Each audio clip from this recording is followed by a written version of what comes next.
তোমার প্রতি অনুভূতি গল্পের 6 নম্বর পার্ট। আর এই পার্টটি অনেক বেশি ইন্টারেস্টিং হতে চলেছে। তো চলুন বেশি কথা না বলে গল্প শুরু করা যাক। কিন্তু কেন, কি হয়েছে কিছুই বুঝতে পারছি না। এভাবে কেটে গেল 10 দিন। এখন আমি মোটামুটি হাঁটতে পারি সাপোর্টারগুলো নিয়ে। রিমির সাথে সম্পর্ক বন্ধুত্বের মতো হয়ে গেছে। আর আন্টির পরিবারও আমাকে একজন সদস্য মনে হচ্ছে। আর এই কয়েকদিন ভাবির নাম্বার বন্ধ পেয়েই যাচ্ছি। আজ রিমির আব্বু বাসায় এসেছে, আমাকে দেখে গিয়েছে, আমার সব রকমের হেল্প করবে বলে গিয়েছে। তিনি বলেছেন আমাকে নাকি ওনার অফিসে চাকরি দিবে, এখানে থেকে লেখাপড়ার পাশাপাশি চাকরি করতে। কথাটা শুনে খুব খুশি আমি। কিন্তু ভাবির মোবাইলে কি হয়েছে সে চিন্তায় ঘুমাচ্ছে না। রাতে খাবার খাওয়ার পর ভাবির নাম্বারে আবার কল দিলাম, রিং হচ্ছে। আমি উত্তেজিত হয়ে যাই। মোবাইল কি ঠিক হলো? ভাবি ফোন রিসিভ করে বলল, হ্যালো, আসসালামু আলাইকুম। আমি বললাম, ভাবি আমি অনিক, কেমন আছো? তোমাকে ফোনে পাই না কেন, মোবাইল বন্ধ দেখাই। ভাবি বলল, অনিক আমি ভালো নেই। তাই বলেই ভাবি অযোধ্যায় কান্না করতে শুরু করে দিল। আমি বললাম, কেন ভাবি, কি হয়েছে আমাকে বলো। ভাবি কান্না সুরে বলল, বাসায় আমাকে নিয়ে নানা রকমের কথা চলছে। আমি বললাম, কি কথা, আর মোবাইল বন্ধ ছিল কেন? ভাবি কান্না করছে আর বলছে, তোমার সাথে ওই দিন কথা বলার পর তোমার ভাইয়া শুনে ফেলে আমি যে তোমার সাথে কথা বলতেছি। তাই সে আমাকে পতিতা, রাস্তার মেয়ে, আরো কত কি বলে বকা দিছে। আমি বললাম, আমার সাথে কথা বলছে বলে তুমি পতিতা হয়ে গেলা? কথাটা শুনে খুব খারাপ লাগছিল। ভাবি বলল, বলে তোমার মতো ধর্ষক যে চাচাতো বোনকেও ছাড়ে নাই, তার সাথে কোনো ভালো মানুষ কথা বলতে পারে না। যাদের চরিত্র খারাপ তারা এইসব ছেলেদের সাথে কথা বলে।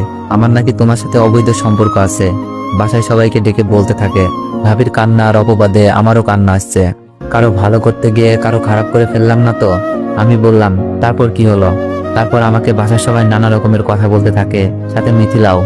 আমি সবাইকে বলি তুমি নির্দোষ ছিলে, তোমার কাছে ভিডিও ছিল, কিন্তু মিথিলা সুমিত জামের সম্মানের কথা ভেবে বলি নাই, আমাকে বলতে দেয় নাই।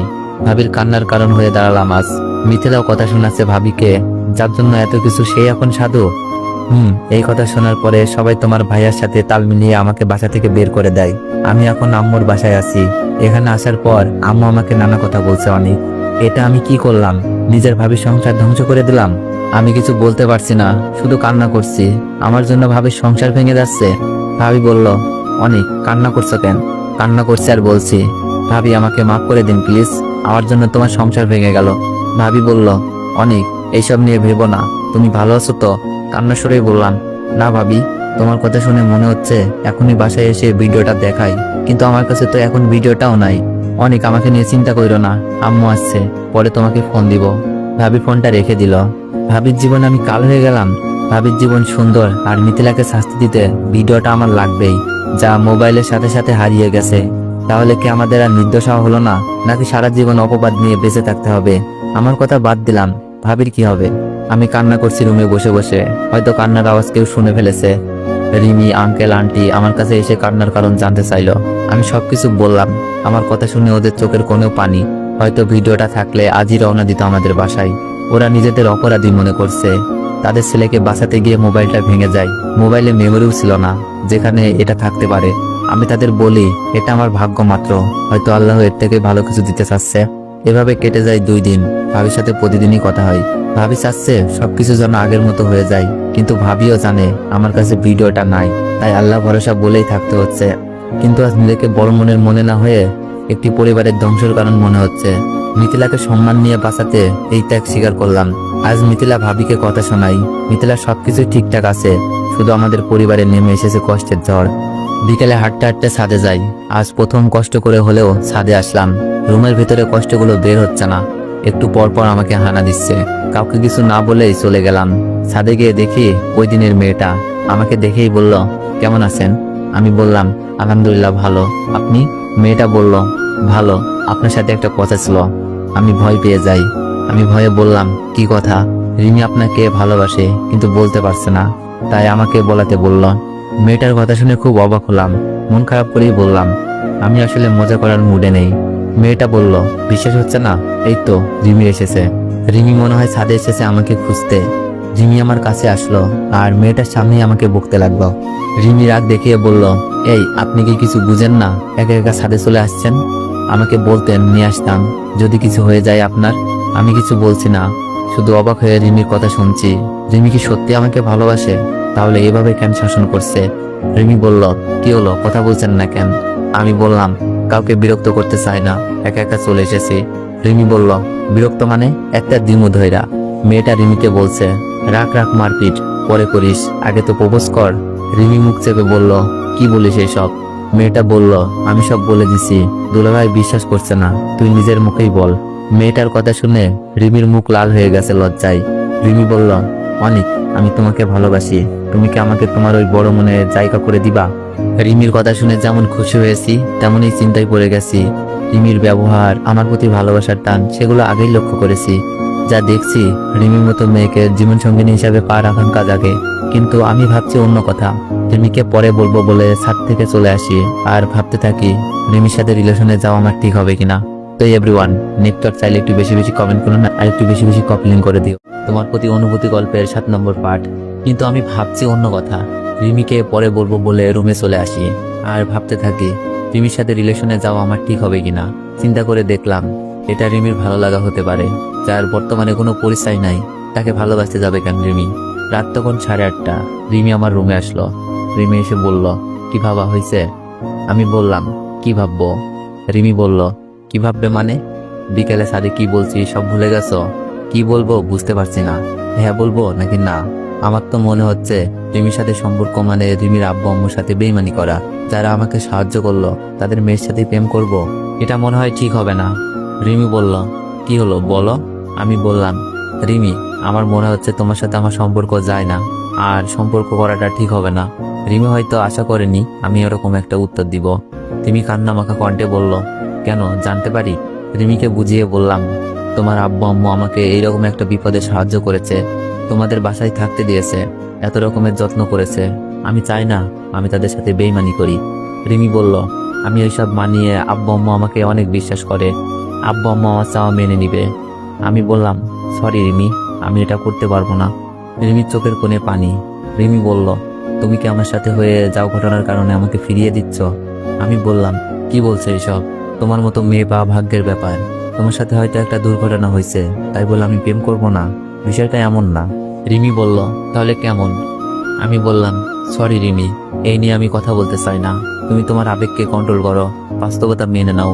রিমি চোখে পানি নিয়ে রুম থেকে চলে যায়। রিমি আজ খাবার দিতেও আসেনি, আন্টি খাবার দিয়ে গেছে। আমি খাবার খেয়ে রিমির কথা বাদ দিয়ে ভাবছি ভাবির সংসারের কথা। এখন ভিডিওটা খুব দরকার।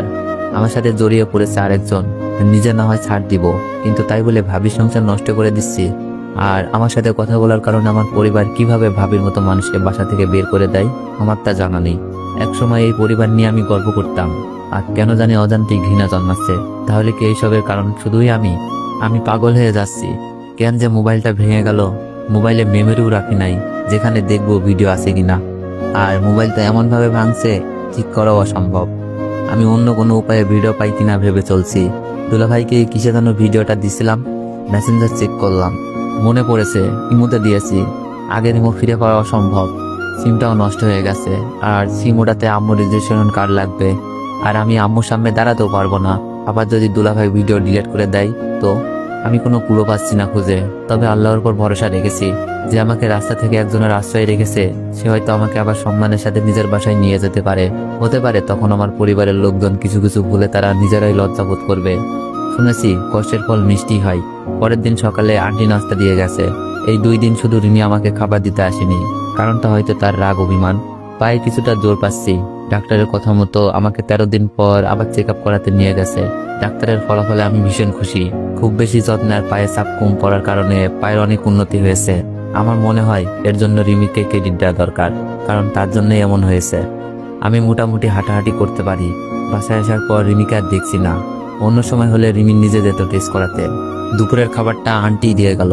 আমি একটু অন্যরকম ভাবে আন্টিকে বললাম, আন্টি, রিমিকে দেখছি না, কোথাও কি বেড়াতে গেছে? আন্টি বলল, না, বাসায় আছে। কাল থেকে যে কি হয়েছে মেয়েটার, রাতে খায়নি, সকালেও খায়নি, এখন দুপুরের খাবারটাও নাকি খাবে না, শুধু রুমে শুয়ে থাকে। আন্টির কথা শুনে নিজেকে কেমন অপরাধী মনে হচ্ছে। বুঝলাম না একজনের ভালো করতে গিয়ে অন্যজনের খারাপ হয়ে যায় কেন। মুখ ফসকে বেরিয়ে গেল, ও আচ্ছা, আপনি জানতে চাননি এমন কেন করছে? না জানতে চাইলেও এখন গিয়ে হয়তো জানতে চাইবে। আর রিমি যদি এইসব কথা আন্টিকে বলে দেয়, আন্টি হয়তো কষ্ট পাবে। আন্টি মন খারাপ করে বলল, চেয়েছি, কিছু বলছে না, শুধু কান্না করছে। যাক, বলেনি, আর যেন না বলে, এটাই চাই। আন্টি বলল, আচ্ছা তুমি খাবার খেয়ে নাও, আর পারলে রিমির মন খারাপের কারণ জানার চেষ্টা করো। কিছু কথা হয়তো আমাদের সাথে শেয়ার করতে পারছে না, তোমার সাথে করতে পারে। মাথা নেড়ে বললাম, আচ্ছা আন্টি, কারণটা তো আমি জানি, শুধু শেষবারের মতো বোঝানোর চেষ্টা করতে হবে। খাওয়া শেষ করে আমার পাশের রুমে রিমি থাকে। রিমির রুমে গিয়ে দেখি রিমি অন্ধকারে শুয়ে আছে। আমি লাইট অন করে রিমিকে ডাক দিলাম, রিমি। আমার কণ্ঠ শুনে রিমি ফিরে তাকালো।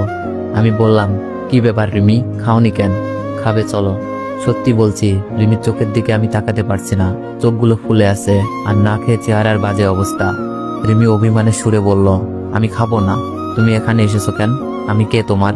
আমি বললাম, রিমি প্লিজ বোঝার চেষ্টা করো, তোমার শরীর খারাপ করবে, এরকম পাগলামির কোনো মানেই হয় না। আঙ্কেল আন্টি জানতে পারলে কি হতে পারে ভেবে দেখেছো? রিমি বলল, তাই তো, আব্বু আম্মুকে বলতেই তো পারি, আর যদি আমার কথায় রাজি না হও, খাবার একদম খাওয়া বন্ধ। রিমি তো দেখছে আমার কথায় পুঁজি করে বসেছে, আমি তাহলে ভালো করতে গিয়ে খারাপ করে ফেলি। আমি বললাম, আচ্ছা বইলো, আগে খেতে চলো। রিমি বলল, তুমি আমার কথায় রাজি হও, তারপর। রাতে খাওনি, সকালেও খাওনি, এখন দুপুর পেরিয়ে যাচ্ছে, তাই মিথ্যা বললাম। আমি বললাম, খাবার খেতে গেলে ভেবে দেখবো। রিমি বলল, আচ্ছা খেয়ে নিব, তবে যদি পাল্টি মারো তাহলে বুঝবা পাগলামি কারে বলে। রিমির কথাই ভয় চলে আসে মনে। রিমি খেতে গেল। আন্টি অবাক, আঙ্কেল তো বলেই ফেললো আমার কাছে নাকি জাদু আছে। কি জাদু আছে সেটা জানলে তো বাসা থেকে বের করেই দিত। আমি রুম থেকে গিয়ে বসে ভাবছি। রিমি খাবার শেষ করে আমার রুমে। রিমি বলল, এবার তো বলো ভালোবাসি। আমি বললাম, এখন রাত 10টা, একটু অন্যরকম ভাবে বলবো। রিমি অনেক আগ্রহ নিয়ে বলল, কিভাবে? আমি বললাম, একটা সারপ্রাইজ। আমার কথা শুনে রিমি অনেক খুশি। রিমির সাথে অনেক কথা হলো।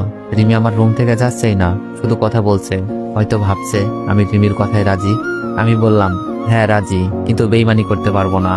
রিমি চলে যাওয়ার পর কিছু কথা রিমির জন্য আর আন্টির জন্য লিখলাম, কারণ ঠিক করেছি আজ রাতেই চলে যাব। আমি পারবো না রিমির বাবা মার মনে কষ্ট দিতে। রিমির দেওয়া মোবাইল আর কাপড় চোপড় সবকিছু ফেলে শুধু সিমটা নিয়ে রাতে সুযোগ পেয়ে বেরিয়ে পড়লাম স্টেজের হাতে নিয়ে। দারোয়ান বাধা দিতে চেয়েছিল, বুঝিয়ে শুনিয়ে চলতে লাগলাম, কিন্তু। তো এভরিওয়ান, নেক্সট পার্ট চাইলে একটু বেশি বেশি কমেন্ট করুন আর একটু বেশি বেশি কপি লিঙ্ক করে দিন। হুট করেই কেন যেন আইডিটা ফিউজ হয়ে গেছে, তো সবাই একটু বেশি বেশি কপি লিঙ্ক করে দিন। ধন্যবাদ। তোমার প্রতি অনুভূতি গল্পের 8 নম্বর পার্ট। আর আপনাদের অনেক অনেক ধন্যবাদ, কারণ আপনারা এই কয়দিনে আমার টিকটকে 6 মিলিয়ন লাইক কমপ্লিট করে দিয়েছেন। আর আমি কখনো ভাবিনি যে আপনারা আমাকে এতটা ভালোবাসেন। তো চলুন বেশি কথা না বলে গল্প শুরু করা যাক। দারোয়ান বাধা দিতে চেয়েছিল, বুঝিয়ে শুনে চলে আসতে লাগলাম, কিন্তু বেশি দূর যেতে পারি নাই। পেছন দিক দিয়ে কে যেন আমার হাত টেনে নেয়। আমি পেছনে তাকিয়ে দেখি রিমি। কিছু বলার আগেই আমার গালে সজোরে চর বসিয়ে দিল। রিমি কান্না করতে করতে বলল, কোথায় চলে যাচ্ছিলে তুমি? রিমি, আমি। মুখ দিয়ে কিছু বের হচ্ছে না। রিমি কান্না সুরে বলল, রিমি আমি কি? হ্যাঁ, কি ভেবেছো তুমি? চলে গেলে সব সমাধান হয়ে যাবে? মাথা নিচু করে বললাম, রিমি আমি চাই না আঙ্কেল আন্টি কষ্ট পাক। রিমি বলল, তুমি আব্বু আম্মুর কষ্টটাই দেখলে, আমার কষ্টটা দেখলে না? তোমার জন্য আমার ভিতরে যে কি রক্তক্ষরণ হচ্ছিল তুমি জানো? কাগজটা পাওয়ার পর এক মুহূর্তের জন্য মনে হচ্ছিল এই বুঝি সবকিছু অন্ধকার হয়ে এলো। রিমি কান্না করছে অঝর নয়নে।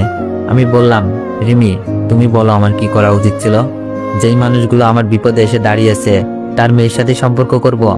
রিমি বলল, আমি বলেছিলাম তো আব্বু আম্মুকে ম্যানেজ করে নিব। আমি বললাম, রিমি এটা হয় না, আমাকে চলে যেতে দাও। আমি পা বাড়ালাম। রিমি হয়তো আমার কথা বুঝবে না। রিমি রাগ দেখিয়ে বলল, কোথায় যাবে শুনি? ভালো করে তো হাঁটতেও পারো না, আর এক পা বাড়ালে বাকি যে পাটা আছে ওটাও ভেঙে দিব। হয়তো এটাই ভালোবাসার বহিঃপ্রকাশ। আমি রিমির ভালোবাসা বুঝি, কিন্তু ভালোবাসার মূল্য দিতে পারছি না, যার জন্য আমারও খারাপ লাগছে। রিমি মন খারাপ করে অভিমানী সুরে বলল, আচ্ছা বাসায় চলো, ভালোবাসতে হবে না। আমি জানি রিমি আমার সুস্থতার জন্য এই কথা বলছে। রিমি আমাকে টেনে একটা রিকশায় বসালো। জানি কথা বললেও কোনো কাজে আসবে না, আর আমি কোথায় বা যেতাম? বাসার অবস্থা আগের থেকেও খারাপ, ভাবিকেও সংসার ছেড়ে থাকতে হচ্ছে, আর আমার পাও তো ভালো নাই। কি কাজ করে দিন কাটাবো? রিকশায় দুজন চুপচাপ। নীরবতা ভেঙে বললাম, রিমি একটা কথা বলি। রিমি বলল, বলো।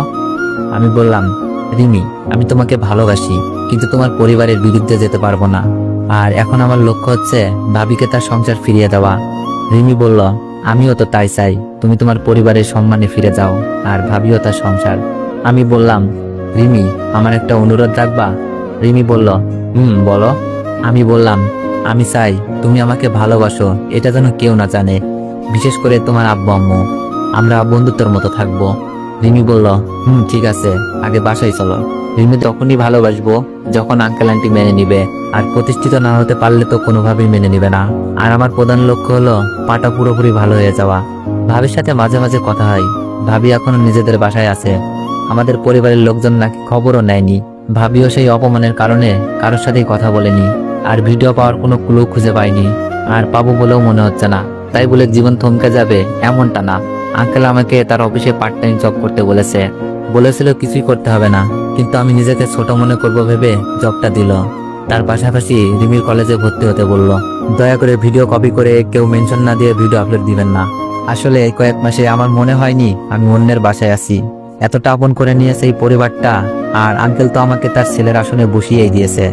ওদের কাছে একটা প্রাণ অমূল্য। ওনার ছেলেকে বাঁচানোর জন্য উনি চাচ্ছে আমার ভবিষ্যৎটা যেন সুন্দর হয়, আর টাকা পয়সা ওনার কাছে কিছুই না। তাছাড়া আমার বর্তমান অবস্থা আঙ্কেল আন্টি ভালোভাবেই জানে। বাসায় তো যেতেই পারবো না, আর যাওয়ার কোনো জায়গাও নাই, তাই হয়তো এত মায়া। রিমি আঙ্কেলের কথা শুনে অনেক খুশি। আমাকে কোথাও যেতে দেয়নি, আর অফিসে জব দিল। তার সাথে কলেজে ভর্তি হতে বলেছে। আমি তো এটাকে সুযোগ মনে করতেই পারি। এতে করে লেখাপড়াটা এগিয়ে নিয়ে যাওয়া যাবে, আমিও বাসা ছেড়ে ভালো থাকতে পারবো।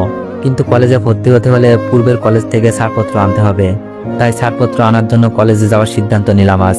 বাসে বসে আছি, মনে হচ্ছে বাসায় যাচ্ছি। আসলে বাসা থেকে কলেজ মাত্র 5 মিনিটের রাস্তা। আজ যদি বাসায় যেতে পারতাম, আম্মুর হাতে রান্না খেতে পারতাম, ভাইয়ার উপদেশ আর আব্বুর ভালোবাসার শাসন পেতাম, কিন্তু তা আর হলো না। বাস চলছে, বুকের ভেতর কেমন ব্যথা ব্যথা লাগছে। যদি দূর থেকে আম্মুকে দেখতে পারতাম। বাস এসে থামলো। বাস থেকে নামা মাত্রই আবিরকে দেখলাম। আবির আমাকে দেখেই দৌড়ে আসলো। আবির বলল, কিরে অনিক, এতদিন কইছিলি তুই কলেজে যাস না, মোবাইলে কল দিলে বন্ধ। কলেজের স্যার ম্যাডাম তোর কথা মিথিলাকে জিজ্ঞেস করলে বলতো তুই নাকি রাগ করে বাসা থেকে চলে গেছিস। আমি বললাম, ঠিকই বলেছে, রাগ করে চলে গিয়েছিলাম। মিথিলা কলেজে আসে? মিথিলা আজ যাই হোক কলেজে এই অপবাদটা দেয় নাই। আবির বলল, প্রতিদিনই তো আসে মনে হয়। কেন গেছিলে রাগ করে, আর মোবাইল বন্ধ কেন? আমি বললাম, এমনিতেই আব্বু মারছিল, পরে ঢাকায় মামার বাসায় উঠি, ওইখানেই ভর্তি হব, তাই কলেজ থেকে কিছু কাগজপত্র তুলতে এসেছি। আমার তো কোনো মামাই নাই, তবে আমার কিছু বলার ছিল না, মিথ্যাটা বলতেই হলো। আবির বলল, ও আচ্ছা, কলেজে যাবি এখন? আমি বললাম, আচ্ছা চল। আবিরের সাথে কলেজে গেলাম। কলেজে পুরনো স্কুল জীবনের বন্ধুরা এসে ভিড় করলো। কই গেছে আমি, কলেজে কেন আসি না, রাগ কিসের জন্য, আব্বু মারলে বাসা থেকে যাওয়া লাগে, আজ থেকে কলেজে আসবে কিনা। সবগুলো সত্য মিথ্যা বুঝিয়ে প্রিন্সিপাল স্যারের রুমে ছাড়পত্রের জন্য দরখাস্ত দিলাম। স্যার জানতে চাইলো কারণটা কি। আমি স্যারকে বললাম, ঢাকাতে একটা পার্ট টাইম জব পাইছি, তাই ওইখানে ভর্তি হব। স্যার আমাকে কাগজপত্র সব বুঝিয়ে দিল। পরিচিত স্যার ম্যাডামের খবর নিলাম। সবাই আমার না আসার কারণ আর এই কলেজ থেকে চলে যাওয়ার কারণ জানতে চাইলো। প্রিন্সিপাল স্যারকে দাও উত্তর দিয়েছি সবাইকে। অফিস থেকে বের হতেই মিথিলাকে চোখে পড়ল। আগের মতোই পর্দা করে আছে। এই মেয়েটা যে আমার চিরচেনা, যতই পর্দায় থাকুক চিনতে ভুল হবে না। মিথিলাকে দেখে কেন জানি ঘৃণা আসছিল না। মন চাচ্ছিল মিথিলাকে গিয়ে জিজ্ঞেস করি, কেমন আছিস মিথিলা? আমাকে বাসা থেকে বের করে খুব সুখে আছিস তাই না? মুহূর্তেই চোখ ঘোলা হয়ে আসলো। মিথিলাও দেখছি আমার দিকে চেয়ে আছে। হয়তো কারো কাছ থেকে শুনেছে আমি কলেজে এসেছি, তাই হয়তো এক নজর দেখার জন্য দূর থেকে তাকিয়ে আছে। আবার আমার ধারণা ভুলও হতে পারে। আমি বেরিয়ে যাওয়ার জন্য হাঁটতে থাকি, মাথা নিচু করে মিথিলাকে দেখি নাই এমন একটা ভাব নিয়ে। কিন্তু মিথিলাকে আমার দিকে এগিয়ে আসতে দেখি। আমি পাশ কাটিয়ে চলে যাব, এমনি মিথিলা ডাক দিল। তো এভরিওয়ান, নেক্সট বার চাইলে একটু বেশি বেশি কমেন্ট করুন, আর একটু বেশি বেশি কপি লিঙ্ক করে দেন। ধন্যবাদ। অনুভূতি গল্পের 9 নম্বর পার্ট। তো চলো বেশি কথা না বলে ভিডিও শুরু করা যাক। মিথিলাকে দেখছি আমার দিকে চেয়ে আছে। হয়তো কারো কাছ থেকে শুনেছে আমি কলেজে এসেছি, তাই হয়তো এক নজর দেখার জন্য দূর থেকে তাকিয়ে আছে। আবার আমার ধারণা ভুলও হতে পারে। আমি বেরিয়ে যাওয়ার জন্য হাঁটতে থাকি, মাথা নিচু করে মিথিলাকে দেখি নাই এমন একটা ভাব নিয়ে। কিন্তু মিথিলাকে আমার দিকে এগিয়ে আসতে দেখছি। আমি পাশ কাটিয়ে চলে যাব, এমনি মিথিলা ডাক দিল, অনিক, তোর সাথে কিছু কথা আছে। মিথিলা আমার সাথে কি কথা বলবে আমি জানি না, আর জানতেও চাচ্ছি না, তাই না শোনার ভান করে হাঁটতে লাগলাম। মিথিলা পেছ থেকে সামনে আমার পথ আটকিয়ে বলল, অনিক প্লিজ একবার শোন। আমি বললাম, কি বলবি তুই? তোর জন্য আমি বাসা ছাড়া হয়েছি। এমন একটা অপবাদ তুই দিলি যার কারণে 1 মাস ধরে আম্মুকে দেখি না, আব্বুর কথাও শুনি না। আব্বুর কড়া শাসন আমার জীবনে নাই। আমার সাথে কথা বলার অপরাধে ভাবিকেও বাপের বাড়ি পাঠাই দিছিস। কেন জানি রাগ আর কষ্টগুলো চোখের পানি হয়ে বের হচ্ছে। মিথিলা বলল, অনিক তুই আমাকে মাফ করে দে। আমি জীবনে এমন একটা ভুল করেছি যার জন্য আমি রাতে চোখ লাগিয়ে ঘুমাতে পারি না। চোখ বন্ধ করলেই আমার পাপের দৃশ্যগুলো আমার চোখের সামনে ভাসে। মিথিলার চোখ বেয়ে পানি পড়তে লাগলো। আমি বললাম, মিথিলা, নেকা কান্না করার কি আছে? যা চাইছিস তাই তো করেছিস। আমিও চাইলে তোদের সবকিছু ফাঁস করে দিতে পারতাম, কারণ আমার কাছে ভিডিও আছে। কিন্তু তোকে ভালোবাসতাম, তোর সম্মান যেন নষ্ট না হয়, তাই নিজের সম্মান নষ্ট করে সবার চোখে দর্শক নামক মিথ্যা অপবাদ নিয়ে বাসা থেকে বের হয়ে গেলাম। কিন্তু একটা দুঃখ কি জানিস, ভাবিকেও বাসা থেকে বের করে দিয়েছে। ভালো থাকিস। চোখ বেয়ে পানি বের হচ্ছে। আবার কেন জানি মিথিলার সাথে কথা বলতেছি, রাগও হচ্ছে নিজের ওপর। আর কথা বলার ইচ্ছা ছিল না, হাঁটতে শুরু করলাম। মিথিলা বলল, অনেক দাঁড়া প্লিজ শোন। আমি জানি মিথিলা এগুলো অভিনয় করতেছে, কারণ মিথিলা নিখুঁত অভিনয় করতে পারে, যেভাবে পরিবারের লোকজনদের সামনে করলো। আমি আর মিথিলার সাথে কথা বলতে পারছিলাম না। চলে আসলাম। ইস, আম্মুকে যদি আজ দেখতে পারতাম। আমি আবার ঢাকায় ব্যাক করব। টিকিট কেটে বাসের মাঝখানে জানালার পাশে বসে আছি। এমনি জানালা দিয়ে আব্বুকে দেখতে পেলাম, সাথে আম্মু। কিন্তু আম্মু তো বোরকা গায়ে, মুখটা দেখতে পাচ্ছি না। তবে এটুকুতেই মন জুড়িয়ে গেল। আব্বুকে আগের মতো হাসি খুশি দেখতে পাচ্ছি না, কেমন জানি মন মারা হয়ে আছে। আম্মু হয়তো একই অবস্থা, কিন্তু সবচেয়ে আশ্চর্য বিষয় হলো ভাবিকেও দেখতে পাচ্ছি, ভাইয়াও পাশে। তবে কি আজ ভাবিকে বাসায় নিয়ে যাচ্ছে? হয়তো সবার মন গলে গেছে, আমার জন্য তাদের কি মন কাঁদে? আমি বাসা থেকে বেরিয়ে যাওয়ার পর একদিন পরেই ভাবিকে তার বাপের বাড়ি চলে যেতে হয়েছে। ভাবি কেমন বাসার সবাই জানে। ভাবি ছিল সবার পছন্দের, কার কি প্রয়োজন খুব সহজেই বুঝে যেত, যার জন্য ভাবিকে নিয়ে কখনো ঝগড়াও হয়নি। হয়তো আমার প্রতি রাগগুলো এমন প্রকট ছিল, যার জন্য ভাবি আমার সাথে কথা বলতে শুনে উল্টাপাল্টা ভাবতে সাহায্য করছে। আজ নিজের চোখে ভাবিকে বাসায় যেতে দেখবো, স্বপ্নেও ভাবিনি। এখন আমার ভিডিও পাওয়ার কোনো প্রয়োজন নাই। ভাবির নিজের সংসার ফিরে পেয়েছে, এর থেকে খুশির খবর আর কি হতে পারে? তবে আমার একটা কাজ করতে হবে, ভাবির সাথে কথা বলা একদম বন্ধ করে দিতে হবে। হয়তো আবার আমার সাথে কথা বলতে শুনলে বা দেখলে এরকম খারাপ ধারণা আসতেই পারে। তবে শেষবারের মতো কথাটা বলে নি, সত্যি কি বাসায় নিয়ে যাচ্ছে নাকি অন্য ব্যাপার? কথাগুলো ভাবতে ভাবতে পরিবারের লোকজনগুলো ভিড়ের মাঝে মিলিয়ে গেল। চোখগুলো ভিজে গেছে। যদি একবার আম্মু বলে ডাকতে পারতাম, আব্বুকে আব্বু বলে ডাকতে পারতাম। এই জীবনে না জানি সেই সুযোগ হয় কিনা। গাড়ি চলতে শুরু করলো আমার চিরচেনা শহরটাকে ছেড়ে। মনে আজ কিছুটা শান্তি খুঁজে পাচ্ছি ভাবিকে বাসায় ফিরে যেতে দেখে। যদি এমন হতো আমিও আজ বাসায় যেতে পারতাম। এই জীবনে হয়তো হবে না, কারণ নিজেকে প্রমাণ করার মতো কোনো প্রমাণই আমার কাছে নেই। যে একটা ভিডিও ছিল তাও হারিয়ে ফেলেছি। শুধু ভাবি জানে আমি নির্দোষ। সেই কথা বলতে গিয়ে বাড়ি ছাড়া হয়েছিল। আর মিথিলা নিজেকে কখনোই ছোট করে সত্যিটা বলবে না। আর দুলাভাই তো নাই। আম্মুর কথা মনে পড়তেই চোখ বেয়ে পানি পড়ছিল। পাশ থেকে আম্মুর বয়সী কেউ বলে উঠল, কাঁদছো কেন বাবা? চোখের পানি মুছে বললাম, আম্মুর কথা আব্বুর কথা খুব মনে পড়ছে। মহিলাটা বলল, কেন তোমার আব্বু আম্মু কি নাই? মহিলাটা হয়তো ভাবছে আমার আব্বু আম্মু মারা গেছে। আমি বললাম, আছে, কিন্তু আমাকে তাদের ছেলে বলে দাবি করে না। মহিলাটা আগ্রহ নিয়ে জানতে চাইল, কেন, কি হয়েছে? মহিলাটাকে ঢাকায় আসতে আসতে সবকিছুই বললাম। উনি আমার মিথ্যা অপবাদের কাহিনী শুনে চোখের পানি ফেলছিল। বাস থেকে নামার সময় ওনার বাসার ঠিকানা দিয়ে যায়। ওনার নাকি কোনো ছেলে নাই, সময় পেলে যেন দেখা করতে যাই। বাসায় আসার পর ফ্রেশ হয়ে খাবার খেয়ে রুমে শুয়ে আসি। খুব ক্লান্ত লাগছিল। আর ভাবছি মিথিলার কথা কি সবগুলো শোনার দরকার ছিল, নাকি যতটুকু শুনেছি সবটাই ভুল করেছি। রিমি কলেজ থেকে আসার পর আমার সাথে দেখা করতে আসলো। কাগজপত্র আনছি কিনা, আসা যাওয়ার কোনো সমস্যা হয়েছে কিনা জানতে চাইলো। আমি যখন মিথিলার সাথে দেখা হওয়ার কথা বললাম, রিমি মন খারাপ করে ফেললো। তবে যখন ভাবিকে ভাইয়ার সাথে আব্বু আম্মুর সাথে বাসায় যাওয়ার কথা বলি, রিমি অনেক খুশি হলো। রিমি জানতে চাইলো মিথিলা কিছু বলছে কিনা। আমি সবকিছু খুলে বললাম। রিমি বলছে মিথিলার সাথে কথা বলাটাই নাকি আমার ভুল হয়েছে। রাতে ভাবি ফোন করলো। আমি বললাম, হ্যালো ভাবি, কেমন আছো? ভাবি বলল, ভালো, তুমি? আমি বললাম, আমিও ভালো আছি। অনেক, আজ তোমার ভাইয়া আর আব্বু আম্মু আমাকে বাসায় নিয়ে এসেছে। ভাবির কথা শুনে মন ভরে গেল। তাহলে ধারণা সত্যিই ছিল। আমি বললাম, তাই নাকি? কিন্তু এতদিন পরে নিতে আসলো? ভাবি বলল, ওরা বলেছে তোমার উপর রাগ করে নাকি আমার সাথে এমন করেছে।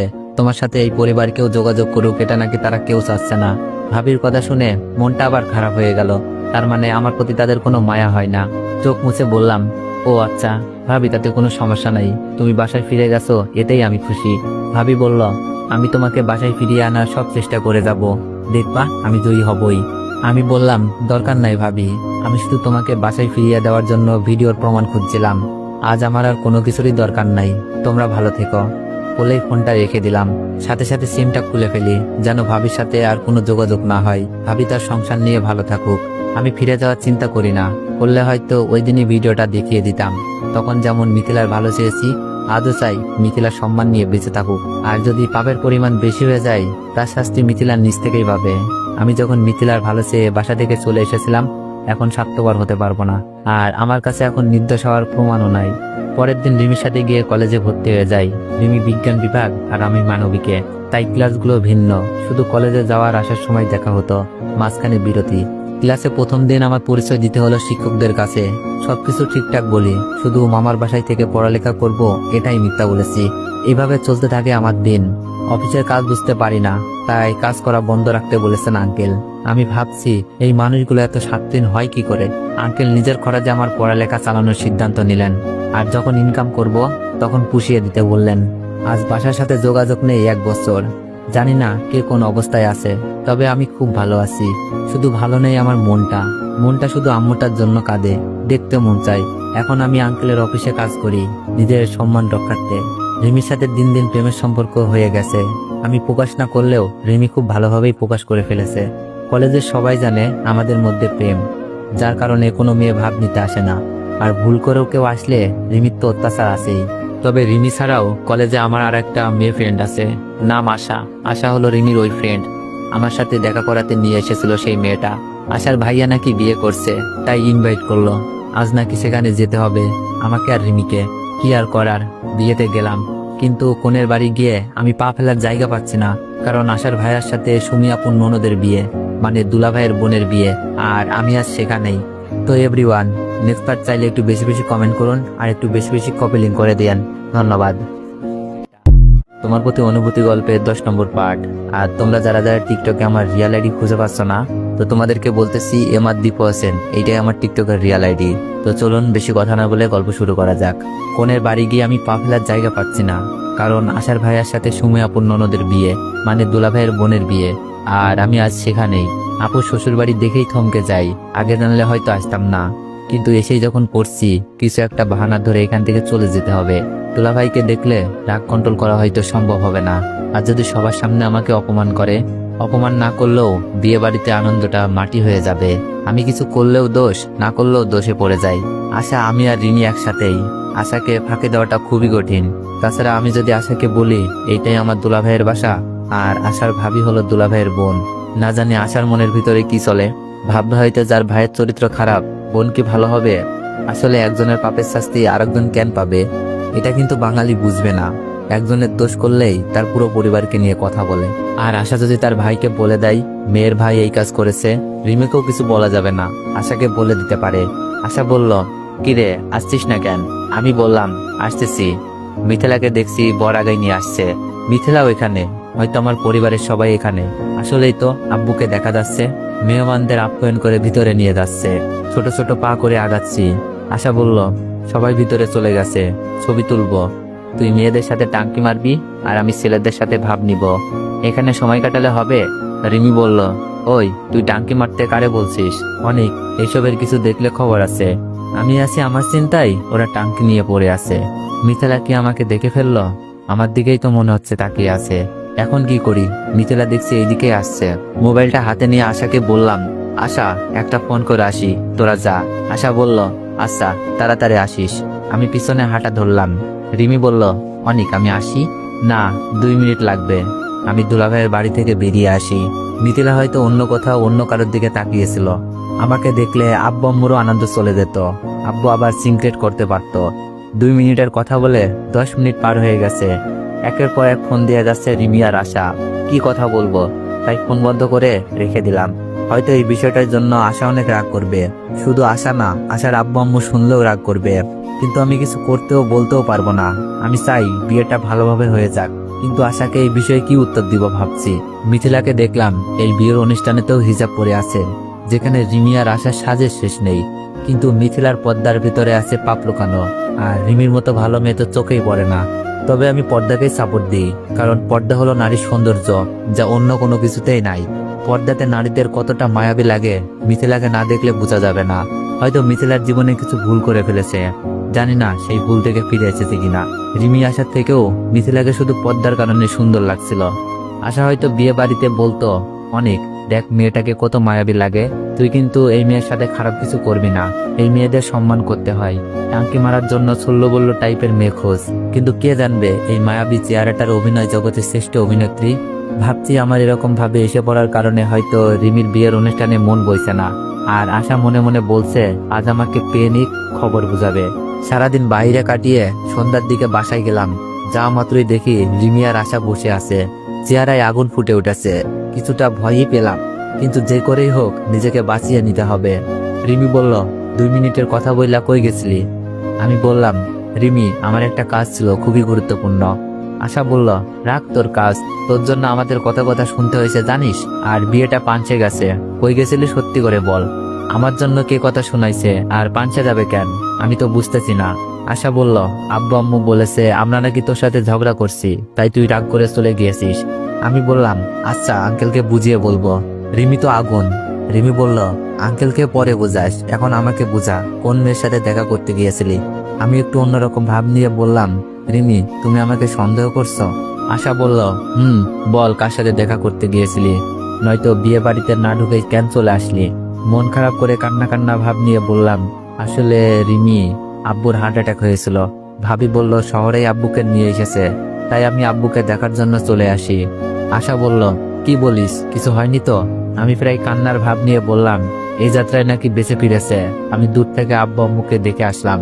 রিমি বলল, সরি অনিক, না জেনে উল্টাপাল্টা বলে ফেলেছি, যাক মিথ্যাটা বলে কন্ট্রোল করতে পারলাম। আশা বলল, আচ্ছা আমরা না হয় বুঝলাম, এখন আব্বুকে কে বোঝাবে? আব্বু বলেছে তোকে বাসায় না নিয়ে গেলে আমাকে বাসায় যেতে দিবে না। আশা তো দেখছে আবার প্যাঁচে ফেলে দিল। আমি বললাম, আরে তুই বলে দিস, নয়তো কল করে আমি বলে দিচ্ছি। আশা বলল, না হবে না, তোকে বাসায় নিয়ে যেতে বলছে, আর কেন বিয়ে থেকে পালাইছিস আব্বুকে বলতে হবে। আচ্ছা কাল যাবো, আঙ্কেলকে বলবো, আঙ্কেলকে না হয় বুঝিয়ে ফেলবো। আশার ভাবির সাথে যদি মিথিলা আসে, আর সুমি আপন ননদ তো আমাকে চিনে। আশা বলল, কাল যাবি, তাহলে আজ কোথায় থাকবো? রিমির সাথে থেকে যা, ভালো বুদ্ধি দিলাম। আশা বলল, কি নতুন ভাবি বাসায় আর আমি এখানে থাকবো? চল বলছি। আশা আমাকে টেনে হিসড়ে চলল। কাপা গলায় বললাম, বাসা ভর্তি মেহমান, আঙ্কেলকে খুঁজতে গেছে রিমি। আশা, ভাবির সাথে কেউ কি আছে? আশা বলল, একটা মেয়ে এসেছে। আশার কথা শুনে কলিজা শুকিয়ে গেল, মিথিলা নয়তো? আঙ্কেল বললেন, অনিক এদিকে আসো। আমি কাপা গলায় বললাম, আসসালামু আলাইকুম আঙ্কেল। আঙ্কেল বললেন, ওয়ালাইকুম আসসালাম, বিয়ে বাড়ি থেকে চলে গেছিলে কেন? আঙ্কেল কথা বলার আগেই আশা বলল, বল আমি কিছু করি নাই। আঙ্কেল বললেন, তুমি চুপ করো, অনেক বলো, আশা কিছু বলছে? না আঙ্কেল, একটা খারাপ খবর শুনি, আঙ্কেলকে সবকিছু বুঝিয়ে বলি। আঙ্কেল বললেন, ও আচ্ছা ঠিক আছে, চলো নতুন বউ দেখবা আর পরিচিত হবা। আঙ্কেলের কথা অমান্য করি কি করে? সুমি আপন ননদ আমাকে ভালো করেই চিনে, আর ওই বিষয়টা যদি জেনে থাকে তাহলে তো আঙ্কেল ছাড়বার পাত্র না। আমাকে ভাবির সামনে মানে মাইশা আপুর সামনে নিয়ে গেল, সাথে রিমি আশা আঙ্কেল। আপন ননদের নাম মাইশা, আমার থেকে 3 বছরের বড় ছিল, তবে খুব ভালো ছিল, আমার সাথে অনেক ফাজলামি করত, ফ্রেন্ডলি ছিল খুব। মাইশা, এটা তোমাদের দেবর, আশার কলেজ ফ্রেন্ড, তবে আমার ছেলের মতোই। আঙ্কেলের কথা শুনে মাইশা আপু চোখ খুলে তাকিয়ে হা করে আছে। আমি মাথা নিচু করে আছি, মুখে হাত দিয়ে, যেন চিনতে না পারে। মাইশা আপু বলল, এই তুমি অনিক না? তো এভরিওয়ান, আজকে রাত 8টার সময় আমি আমার ইউটিউব চ্যানেলে লাইভে আসবো। ইউটিউব চ্যানেলের নাম ভয়েস অফ দীপু অফিসিয়াল। তো ওখানে যার যার যে বিষয়ে অভিযোগ থাকবে সবাই জানাতে পারেন, আর অন্য কিছু জানার থাকলেও তাও জানাতে পারেন। আর এই তোমার প্রতি অনুভূতি গল্পের নেক্সট পার্ট চাইলে একটু বেশি বেশি কমেন্ট করুন, আর একটু বেশি বেশি কপি লিঙ্ক করে দিন। ধন্যবাদ।